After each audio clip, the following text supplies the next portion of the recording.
बार बार वंदना, हजार बार वंदना, मेरे गुरुदेव को करोड़ बार वंदना। बार बार वंदना, हजार बार वंदना, मेरे गुरुदेव को करोड़ बार वंदना। राम जी की वंदना, कृष्ण जी की वंदना, राम जी की वंदना, कृष्ण जी की वंदना, मेरे गुरुदेव की बार बार वंदना। मेरे गुरुदेव की बार बार वंदना।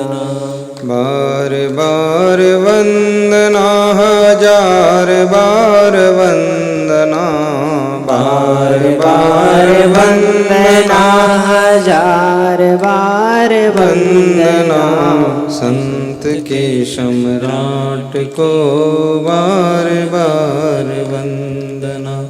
संत के सम्राट को बार बार वंदना। बार बार वंदना, हजार बार वंदना, बार बार वंदना, हजार बार वंदना।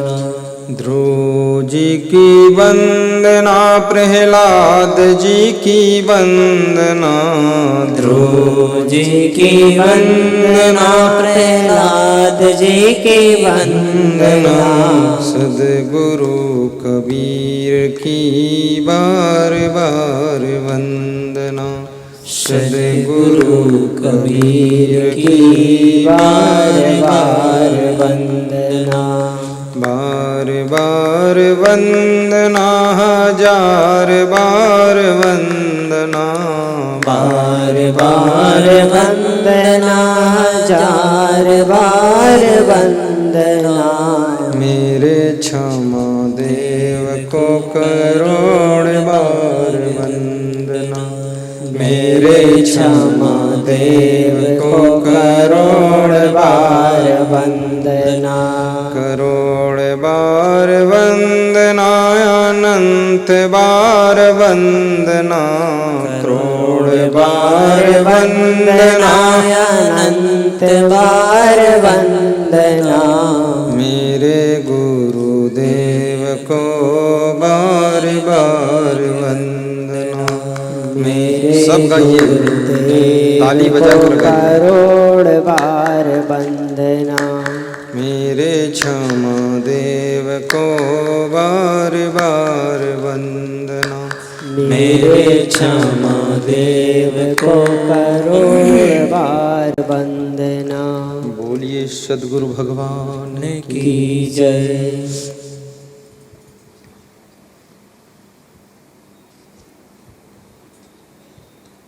संसार को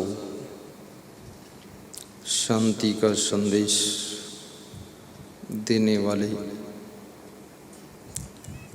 क्षमा की मंदिर श्री क्षमा देव महाराज के पावन चरणों का आशीष लेकर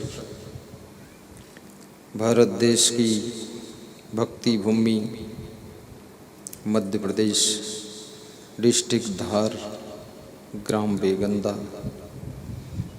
की पावन धरा पर सुखद सत्संग समागम संपन्न हो रहा है। मुद मंगल में संत समाज,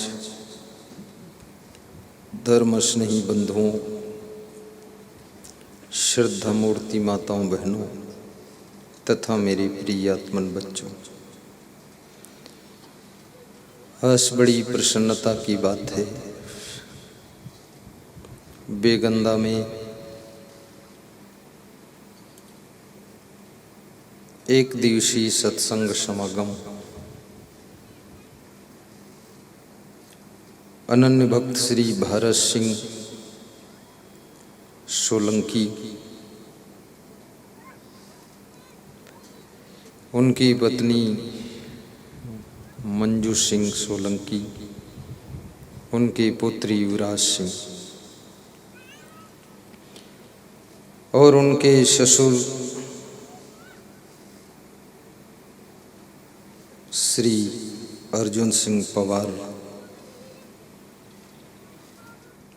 आज मैं आपके बीच में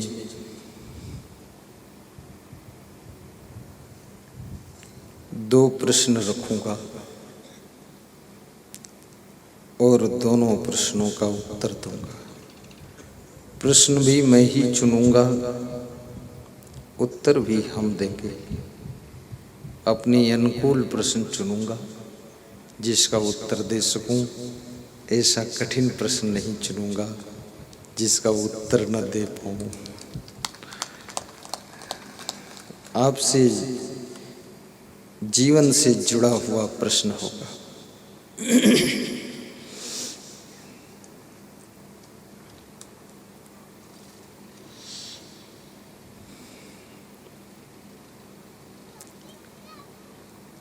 संत कबीर से किसी भक्त ने प्रश्न पूछा है,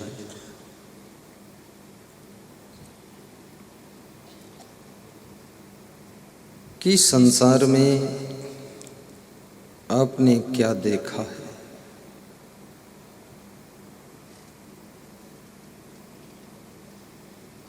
संसार तो एक ही है,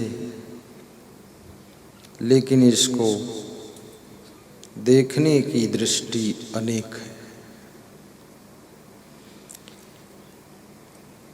एक ही मनुष्य को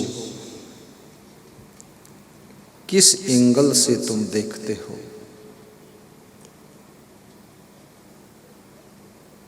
देखने देखने में फर्क होता है। इसलिए कहते हैं सृष्टि से बड़ी तुम्हारी दृष्टि होती है। सृष्टि तो वही है, लेकिन दृष्टि आपकी कैसी है? आपकी पत्नी, आपका पति, आपके पिता, आपकी माँ, आपकी बेटी, आपकी सासू बहू, ये तो वही है, पर इनको तुम किस दृष्टि से देखते हो? यदि प्रेम की दृष्टि से देखोगे तो तुम भाव से भर जाओगे। दोष दृष्टि, द्वेष दृष्टि से देखोगे तो तुम गुस्सा से भर जाओगे। यदि तुम्हारी गुण दृष्टि है, किसी व्यक्ति के तुम गुण देखते हो तो तुम खुशी से भर जाओगे। यदि उसके दुर्गुण देखते हो तो तुम्हारे मन में उसके प्रति खिन्न भाव पैदा हो कि बहुत सड़ियल आते। सारा खेल दृष्टि का है। किसी के सुंदर मकान को ईर्ष्या की दृष्टि से देखोगे, तुम्हारे अंदर जलन होगी, दुख होगा। और किसी के सुंदर मकान को धन्यवाद की दृष्टि से देखोगे कि धन्यवाद है, कम से कम इसने बनाया तो सही, तो आपका मन प्रसन्नता से भर जाएगा। सृष्टि को बदलने में तुम सक्षम नहीं हो, परंतु अपनी दृष्टि को बदलने में तुम स्वतंत्र हो। सृष्टि को बदलना नामुमकिन है, माँ को बदल पाना बहुत कठिन है, लेकिन माँ के प्रति अपने भाव को बदल सकते हो। आज तक तुम माँ से लड़ते थे, झगड़ते थे, चिढ़ते थे, लेकिन आज से तुम संकल्प ले लो, निश्चय बना लो, तो माँ की बात को सह लोगे। तुम कहोगे अरे मेरी माँ है। और तुमने कभी भाव से अपनी माँ को माँ नहीं कहा है। एक बार कहकर तो देखना, एक बार भी अगर कह दिया तो माँ की आंखें सजल हो जाएंगी, आंखों में पानी डबडबाने लगेगा। क्योंकि सृष्टि का प्रत्येक जीव प्रेम और सम्मान चाहता है, और इस दुनिया में सामान मिल जाता है, रुपया मिल जाता है, खाने को अच्छे अच्छे आइटम मिल जाते हैं, लेकिन प्रेम और सम्मान नहीं मिलता है। आपको कोई 10,000 की गड्डी दे दे, लेकिन अपमान के भाव से दे, लो ले जाओ यार, तो 10,000 पाकर भी मन खुश नहीं होगा। केवल एक गुलाब का फूल दे दे और प्रेम से कोमल हाथों से फूल दे और कहे ये पुष्प आपको अर्पित करता हूँ, मन भर जाएगा। और बड़ी मजे की बात है, सम्मान देने में आपकी जेब से कुछ खर्च नहीं होता है, लेकिन जिसको तुम सम्मान देते हो उसका दिल, हृदय सब भर जाता है। इसलिए जो बुद्धिमान लोग होते हैं, विवेकवान होते हैं, वे अपना भी सम्मान दूसरों को दे देते हैं। अपना नाश्ता भी थोड़ा लेकर दूसरे को दे देते हैं।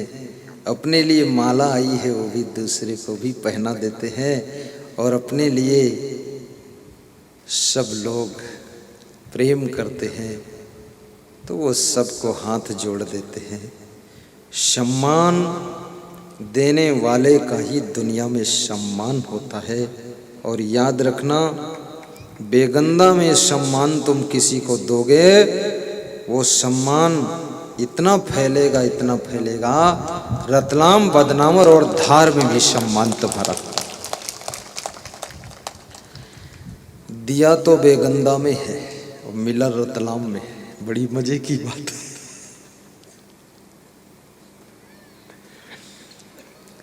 तुम अपनी सासू के पैर छुओ। आजकल तो पैर छूने की परंपरा धीरे धीरे समापन की ओर जा रही है, विसर्जन हो रहा है। अब दुर्गा माँ के लोग पैर छूते हैं। दुर्गा माँ को क्यों मानते हैं? क्योंकि दुर्गा माँ सीधी सादी है, भोली भाली है, कुछ कहती नहीं है। चाहे दुर्गा के सामने बैठकर सो, चाहे जागो, चाहे ऊँघो, और चाहे वहाँ दारू पीकर कूदो, दुर्गा जी कुछ नहीं कहती। जो कुछ ना कहे वो बड़ा प्रिय लगता है, कुछ ना कहे। लेकिन तुम्हारी माँ कुछ कहती है, सब कुछ कहती है, बहुत कुछ कहती है, कुछ कुछ कहती ही रहती है, बिना कहे रहती ही नहीं। इसलिए माँ अच्छी नहीं लगती। और ये भी याद रखना, दुर्गा माँ की पूजा करते करते जननी माँ की भी पूजा करने का गुण तुम्हारे भीतर पैदा हो जाए, तभी दुर्गा माता का आशीर्वाद मिलेगा, अन्यथा नहीं मिलेगा।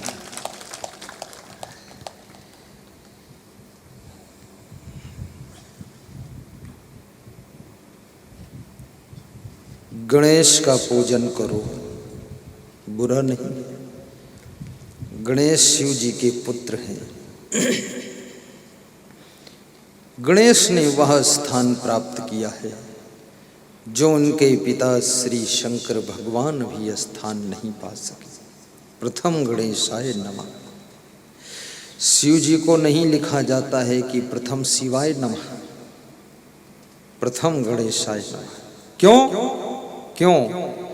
क्योंकि गणेश अपने माता पिता के बहुत बड़े भक्त थे, इसलिए उनका स्थान माता पिता से भी आगे है।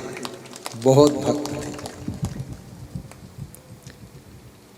उनके माता पिता ने एक बार गणेश को ड्यूटी दिया द्वार पर कि यहीं रहना, किसी को अंदर मत आने देना। परशुराम भगवान पहुंचे, जबरदस्ती अंदर घुसने लगे। गणेश ने मना किया, नहीं नहीं, आज्ञा नहीं है, आप बैठिए बाबा, जिद मत करो बाबा। कुछ बाबा भी बहुत जिद्दी होते हैं। पुराने युग में होते थे, अभी भी होते हैं जिद्दी। कुछ जिद्दी है, कुछ रद्दी है, कुछ भद्दी है, और कुछ बाबा की गद्दी है। मेरे से गाजियाबाद में एक सज्जन ने पूछा, तुम किस गद्दी से हो? मैं तो गद्दी वद्दी मानता नहीं, क्योंकि गद्दी बहुत रद्दी हो चुकी है, और गद्दी भद्दी भी है, और गद्दी में मंदी भी है, और हमें तो गद्दा पे सोना है, गद्दी पे क्या लेना है। तो मैंने कहा, मैं गद्दी से अलग हूँ। जो महान संत होते हैं उनको किसी पुरानी परंपरा की जरूरत नहीं पड़ती है। वो अपने पूर्वजों के सम्मान के प्लेटफार्म पर भी खड़े नहीं होना चाहते, उनको भुनाना नहीं चाहते हैं। वे स्वयं अपना प्लेटफार्म पैदा कर देते हैं। हाँ, क्या उसका लफड़ा करना है। असली गद्दी तो ज्ञान की गद्दी है, वैराग्य की गद्दी है, तप की गद्दी है, धर्म की गद्दी है, त्याग की गद्दी है, ब्रह्मचर्य की गद्दी है, सेवा की गद्दी है। बाकी तो गद्दी रद्दी है। उन गद्दियों में तो बड़े झगड़े भी होते हैं, लेकिन सेवा, प्रेम, स्नेह की गद्दी में कोई झगड़ा नहीं है। इतनी अच्छी गद्दी है। तो गणेश जी ने मना किया, लेकिन परशुराम जी नहीं माने, जिद करके घुसने लगे। जहां कोई रोकता हो वहां अंदर नहीं जाना चाहिए। यहां से ये भी सीखो। अब कोई छोटा व्यक्ति रोकता हो या बड़ा व्यक्ति रोकता हो, रोकने के लिए कोई खड़ा हो सकता है, छोटा भी खड़ा हो सकता है। जिद मत करो। गुरुदेव के द्वार पर भी कोई खड़ा है, रोक रहा है, रुको रुको रुको। तुम अच्छे भक्त हो, मैं जानता हूं तुम अर्जुन सिंह पवार हो, मुझे पता है तुम जलोदिया ज्ञान से देवकरण आंजना हो, लेकिन देवकरण आंजना यदि होगा, अर्जुन सिंह पवार होगा, भारत सिंह सोलंकी होगा, तो थोड़ा समझदार होगा और रोकने से रुक जाएगा, बिठाने से बैठ जाएगा, तसल्ली कर लेगा। साईं बाबा कहते हैं, जिसके दिल में श्रद्धा है और जिसके दिल में सबूरी यानी सब्र है, संतोष है, वही गुरु का महान भक्त होता है। सब्र करके बैठ जाओ। जबरदस्ती गुरु जी के रूम में मत घुसो। गुरुदेव का एक स्थान ऐसा होना चाहिए जहां वे निर्भय रह सके। कमरे में भी घुसोगे, सब जगह घुसोगे, तो गुरुदेव कभी हवा भी नहीं खा सकेंगे, पगड़ी भी नहीं उतार सकेंगे। कमरे के अंदर जाकर पगड़ी उतार कर रख देते हैं, थोड़ा हवा लग जाए सिर में, थोड़ा आराम कर ले। इसलिए उनके रूम में बिना बुलाए कभी जाना नहीं चाहिए। परशुराम जी नहीं माने। परशुराम भगवान हैं, परशुराम कोई साधारण नहीं, लेकिन क्रोधी है, क्रोध बहुत आता है। आजकल भी लोगों को क्रोध बहुत आता है, गुस्सा, नाक पर गुस्सा रखी रहती यहाँ, बिल्कुल भन भन भन भन, मधुमक्खी जैसे, सांप फुफकारता है। और जितना ज्यादा तुम अपनी पत्नी से गुस्सा करोगे, जितना ज़्यादा अपनी बहू से, बेटे से, बाप से, ससुर से, सास से, भाई से गुस्सा में रहोगे, उतना ज़्यादा तुमको टेंशन बढ़ती जाएगी, तनाव बढ़ता जाएगा। और जितना ज़्यादा तुम सरल रहोगे, प्रसन्न रहोगे, एडजस्ट कर लोगे, सेटलमेंट कर लोगे, गम खा लोगे, सह लोगे, क्षमा कर दोगे, माफ़ कर दोगे, हंस दोगे, उतना ज़्यादा तुम सुख, शांति और प्रसन्नता से भर जाओगे। थोड़ा ये भी कर लेना। पत्नी जैसी है तुम्हारी है, अब है आपकी है, आपके भाग्य में है, वही भाग्य में लिखी थी, इसलिए उसी के साथ शादी हुई। सैकड़ों गांव थे, सैकड़ों गांव में दसों हजार लड़कियां थी, लेकिन वही लड़की तुम्हारे माथे क्यों पड़ी? सोचो तो सही, क्योंकि आपकी किस्मत में वही थी। अब उसी के साथ में कहीं कबीर सब झेल के झेला, कौन गुरु है कौन है चेला, रात देना भाई ठेलम ठेला। उसी के साथ निभाइए, झगड़म झंझट मत करिए। और ये भी मत सोचो दूसरी ले आएंगे तो इससे अच्छी होगी, दूसरी लाओ, तीसरी लाओ, चौथी लाओ, सब उसी मॉडल की मिलेगी। हाँ, बोलेरो गाड़ी चाहे जौन ले, बोलेरो गाड़ी का वही मॉडल रहेगा। और क्या है, नाम बोलेरो, ये तो बोलेरो है तुम्हारी पत्नी। बहुत खुश हैं स्त्रियां कि कम से कम बोलेरो तो बन गई। बोलेरो क्यों नाम रखा इनका? क्योंकि बोलती बहुत है, इसलिए बोलेरो। और ये पति लोग स्कॉर्पियो है, जब ये कुछ भी कहती तो पति करता यस यस यस, तो ये यस स्कॉर्पियो।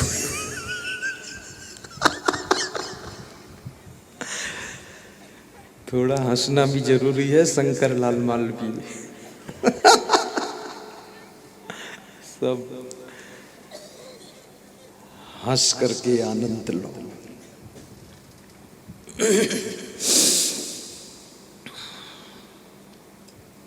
हंसते हंसते थक गए, थोड़ा रेस्ट भी करो। ये पहली बार सुनाया हूँ बोलेरो या स्कॉर्पियो बताया, तो यही याद आ गया कुछ। जैसा पुत्र आपके भाग्य में है, वो आत्मा आपके घर आई है। और पुत्र का टाइम डेफिनेट टाइम है कि आपके घर में, आपके साथ में आपका पुत्र कितने वर्ष रहे। उसका टाइम पूर्ण होने के बाद उसकी मृत्यु हो जाती है। और मृत्यु के बहाना अनेक होते हैं, लेकिन मृत्यु एक होती है। दुख के साथ कहना पड़ता है, अर्जुन सिंह का पोता, कृपाल सिंह का बेटा, ठाकुर देव सिंह पवार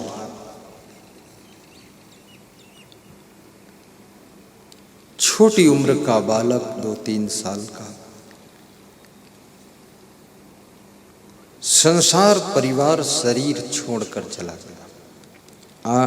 1 अगस्त को उसका देहांत हुआ। मेरे कमरे में उस बालक का फोटो सुंदर लगा हुआ है।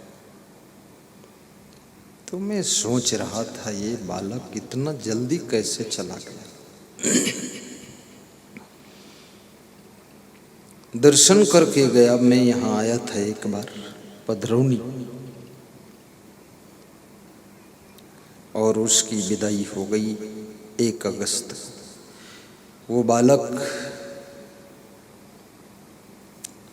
की आत्मा को शांति मिले, इसके लिए 1 मिनट का मौन और आंख बंद करके ध्यान कर लीजिए। ये इसी परिवार का बालक था जहाँ मैं ठहरा हूँ। ध्यान कर लो 1 मिनट।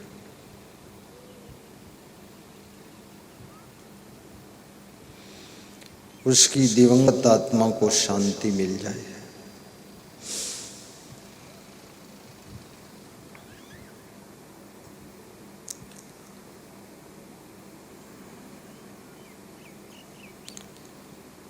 दोनों हाथ स्पर्श करके कोमल उंगलियां मुखमंडल पर स्पर्श करो।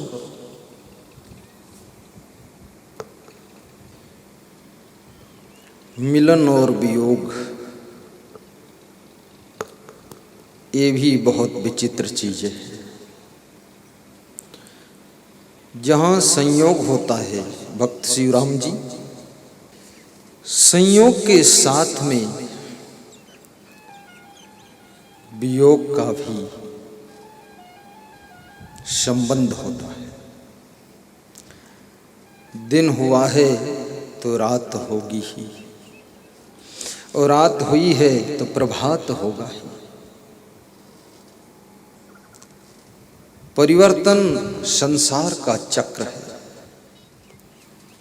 और जिसका मिलन सुखद होता है, अर्थात जिसके मिलने से तुमको सुख लगता है, उसका वियोग दुखद होगा ही।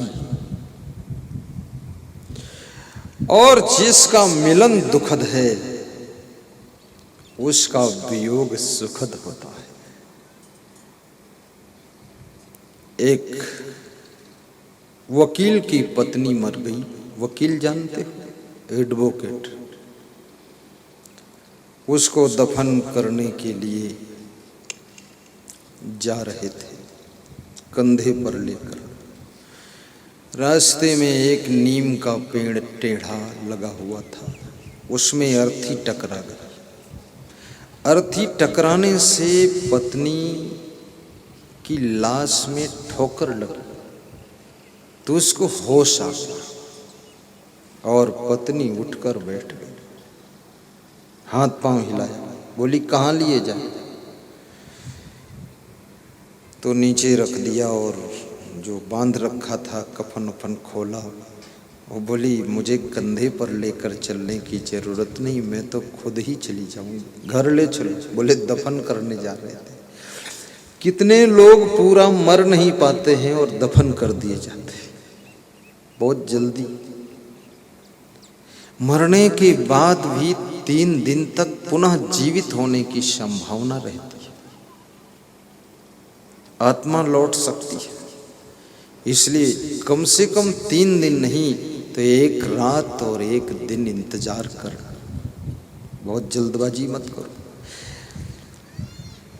फिर वो पत्नी 10 वर्ष तक जिंदा रही। 10 वर्ष के बाद फिर मरी। मरना तो है ही। फिर मरी। फिर उसकी लाश को कफन में लपेटा गया। अर्थी कंधे पर लाद कर लोग लेकर चले गए। जब उसी नीम के पेड़ के पास पहुंचे, जो टेढ़ा पेड़ था, तो वकील वहां खड़ा हो गया और जिनके कंधे पर अर्थी थी उनसे कहा, यहाँ बच के निकलो, अन्यथा फिर अगर अर्थी टकरा गई नीम के पेड़ से तो 10 साल फिर झेलना पड़ेगा।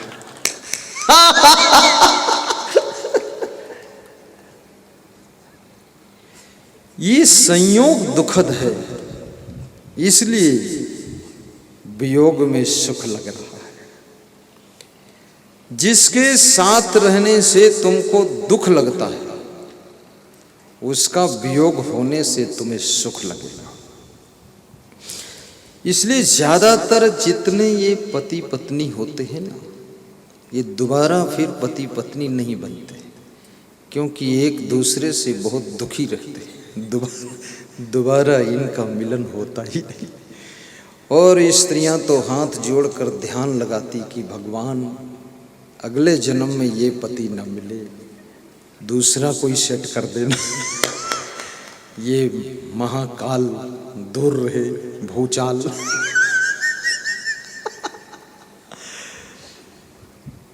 तो ऐसा विवेक करना। इसलिए अपनी धर्म पत्नी को भी दुख मत दीजिए, पीड़ा मत पहुंचाइए, प्रेम से रखिए। और कभी कभी कुछ आत्माएं ऐसी होती हैं जो अपने ही स्वभाव के कारण दुखी रहती हैं। उसमें तुम्हारा कुछ संबंध नहीं है, उनकी आदत है, गलत आदत। वो चाहे पति